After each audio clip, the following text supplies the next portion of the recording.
حضور علیہ الصلوۃ والسلام نے ارشاد فرمایا یدخل الجنۃ من امتی 70,000 بغیر حساب، ارشاد فرمایا میری امت کے 70,000 لوگ جنت میں بغیر حساب کے جائیں گے۔ اور وہ کون لوگ ہیں، ان کی صفات کیا ہیں؟ تو حضور علیہ الصلوۃ والسلام نے ارشاد فرمایا ہم الذین لا یستترون، یہ وہ لوگ ہیں جو شرکیہ جھاڑ پھونک نہیں کرواتے۔ مطلب یہ ہے کہ فٹ پاتھ پہ بیٹھے ہوئے 10 روپے لے کر ہاتھ کی لکیریں دیکھ کر تقدیر بتانے والوں پر یقین نہیں کرتے۔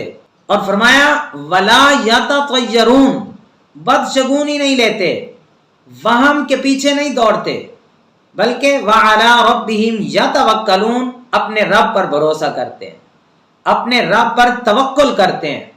تو معلوم ہوا کہ دین اسلام میں ان چیزوں کی کوئی حقیقت نہیں ہے۔ یہ اسلام سے پہلے زمانہ جاہلیت کی جاہلانہ سوچ ہے، جاہلانہ فکر ہے جو ان کافروں کی تھی۔ یہی تو فرعونی ذہن ہے، فرعونی ذہنیت ہے۔ فرعونی بھی یہی کہتے تھے۔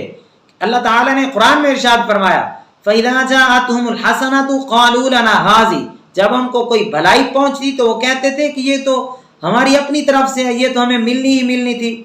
وَإِن تُصِبْهُمْ سَيِّئَةٌ يَطَّيَّرُوا بِمُوسَىٰ وَمَن مَّعَهُ، اور اگر ان کو کوئی مصیبت پہنچتی تو وہ کہتے تھے یہ حضرت موسیٰ اور آپ کے ساتھیوں کی وجہ سے ہے، یعنی اس کا ذمہ دار دوسروں کو ٹھہراتے تھے۔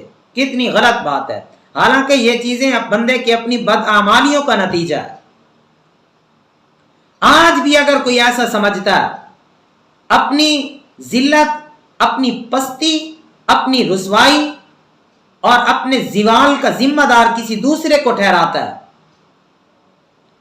کسی دوسرے کو منحوس سمجھتا ہے، دنوں کو منحوس سمجھتا ہے، مہینوں کو منحوس سمجھتا ہے، کسی پرندے کو منحوس سمجھتا ہے، یا کسی ادارے کو، علماء دین کو، مدارس کو، یا ان پر زبان درازی کرتا ہے کہ ہماری زوال کا سبب یہی لوگ ہیں، تو یہ فرعونی ذہنیت ہے جس کا قلع کما، جس کا رد کر کے اللہ تبارک و تعالی نے ہمیشہ سے اس کو رسوا کر دیا۔